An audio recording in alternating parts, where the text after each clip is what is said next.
যাদের সত্যিই প্রয়োজন তাদের ভাগ্যে জুটছে না প্রধানমন্ত্রী আবাস যোজনার গৃহ। প্রকৃত হিতাধিকারীদের বঞ্চিত করে প্রধানমন্ত্রী আবাস যোজনার গৃহের তালিকায় স্থান পাচ্ছে বিত্তবান লোকেদের নাম। প্রধানমন্ত্রী আবাস যোজনার দুর্নীতি নিয়ে বিজেপি নেতৃত্বাধীন সরকার প্রথম থেকেই সরব হলেও কতিপয় দুর্নীতিগ্রস্ত লোকের কারণে প্রধানমন্ত্রী আবাস যোজনার গৃহ থেকে বঞ্চিত হচ্ছে প্রকৃত হিতাধিকারীরা। কেন্দ্রের আবাস যোজনা প্রকল্পে ব্যাপক হারে দুর্নীতির কারণে ভাঙ্গাচোরা মাটির কুড়ে গৃহে বাস করছেন বহু মানুষ। এর একটি জ্বলন্ত উদাহরণ দেখা গেল কাটিগড়া সমষ্টি কালাইনগাঁও পঞ্চায়েতের ব্রাহ্মণ গ্রামে। বিভিন্ন জনপ্রতিনিধির নিকট একাধিকবার নিবেদন জানানো সত্ত্বেও 65 বছর বয়সী হতদরিদ্র দিনমজুর পবিত্র দাসের ভাগ্যে জুটেনি প্রধানমন্ত্রী আবাস যোজনার গৃহ।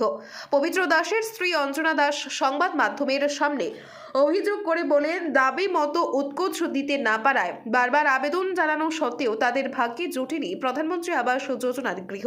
তাই নিরুপায় হয়ে অন্তত দুঃখ কষ্টের মধ্য দিয়ে এই ভাঙা গৃহেই দিন যাপন করছেন তার পরিবার। দুপাশলা বৃষ্টিতে ঘরের ভিতরে হাঁটু জল হয়ে যায়। বেশি বৃষ্টি হলে তো আর বলেই লাভ নেই। এছাড়া ঘরের অর্ধেক অংশের চাল প্রায় নেই বললেই চলে, যার ফলে বৃষ্টির সময় ঘরের ভিতরে ঝুমঝুমিয়ে জল পড়তে থাকে।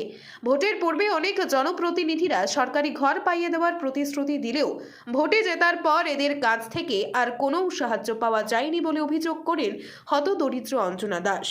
নিরুপায় হয়ে অঞ্জনা দাস আসামের মুখ্যমন্ত্রী ডক্টর হিমন্ত বিশ্ব শর্মার নিকট একটি প্রধানমন্ত্রী আবাস যোজনার গৃহ মঞ্জুর করতে করু জুড়ে আবেদন জানান। অন্যথায় তাদের মৃত্যু ছাড়া আর কোনো পথ থাকবে না বলেও ক্ষোভ ব্যক্ত করেন অঞ্জনা দাস।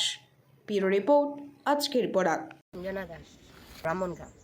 অভিযোগ হইল বহুত বছর থাকি ওরা জলে ডুবিয়া গড় করিয়া যার গড় ঠিক করতে পারি না। একজন কামাইদার আজারি কাম করেন। জামাইর নাম কিটা? পবিত্র দাস। আর ছেলে একটা অসুস্থ।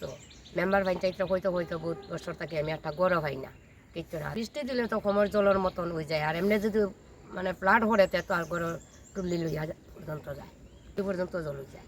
তাই না গীতা লাগিটা যায় না, কারণ সবে পাইতে পারে, আমি পয়সা দিতে পারি না। পয়সা দিতে পারো না, এলাই গড় পাও না। ও কারণে আমি গড় পাই না। তোমার কাছে টাকা দাবি করছিল নি? দাবি কিটা ফসফর মাটি দিয়ে তারা কইবা তুমি ভাটায় না, মোটর তো কষ্ট দিতে ভাটায় না, এটাও কই। আশেপাশে যারা গড় আছে তারা কিন্তু গড় পাইছে, টাকালা মানুষের কি তার গড় পাইছে।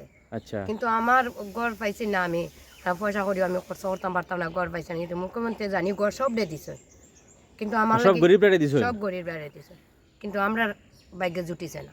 আর এখন যদি বৃষ্টি হয়, তুফান হয়, তাই আমার থাকার মতন জায়গা নেই। ছেলে দুইটা লইয়া, অসুস্থ ছেলে লইয়া থাকার মতন জায়গা নেই। টাইমে ইয়ে সারলে কইবা বুট দিতাম, গড় দিলে বা তাড়াতাড়ি, কিন্তু বুট গিয়ে সারলে তো আর আমরা চিনি না, গিয়া মাতিলে কইবা এখন না।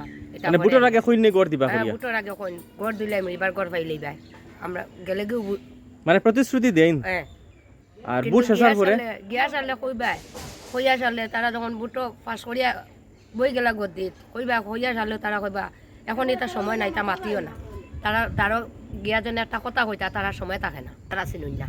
স্থানীয় আমার এমএলএ বা মুখ্যমন্ত্রী অনুরোধ করে কইয়ার যেন আমার একটা গড় দেওয়ার লাগিয়া। আর গড় যদি আমি পাই না, তো এখন আর আমার বাচ্চা কাচ্চা লইয়া, আমার স্বামী লইয়া আমি মরতে লাগবো, গড় ছাড়া আমি থাকতে পারতাম। আপনারা দেখছেন আজকের Barak, a house of Adrija digital media.